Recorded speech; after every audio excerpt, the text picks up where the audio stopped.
Првата информативна средба во Радовиш за сите заинтересирани лица кои сакаат да се пријават за грантови за самовработување ќе се одржи во петок во работниот клуб во Центарот за вработување.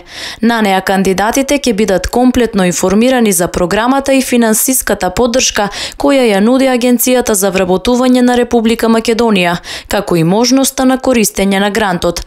Директорот на АВРМ Радовиш Наце Димитриев апелира до сите невработени навреме да се пријават. Значи, донесен е оперативниот план за активните програми и мерки за вработување, за поддршка за отварање нови работни места за 2017 година.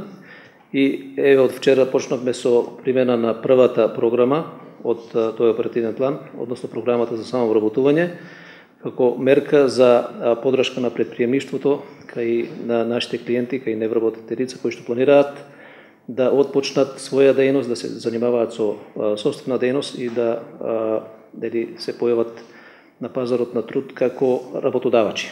Проектот за обезбедување грантови за самовработување преку започнување на сопствен бизнис на АВРМ започна вчера и ќе трае до 10 март. Право на аплицирање имаат сите невработени лица кои се активни баратели на работа на возраст до 29 години. Износот на грантовите оваа година е зголемен и изнесува 4000 евра. Значи, потребно е лицата во рокот на трајање на огласот да дојдат во Агенцијата за вработување, конкретно тука во Центарот за вработување Радовиш, да поднесат апликација, покасно да ја комплетно, значи апликацијата да ја пополнат, да го затворат аплицирањето со пополнување на соодветен прашалник, понатаму да се вклучат во 4-дневна обука која што според календарот на самата програма е предвидена. Оваа мерка трае веќе 11 години поред. Со новите грантови се очекува да се отворат 1000 нови бизниси, за што се обезбедени 4,6 милиони евра.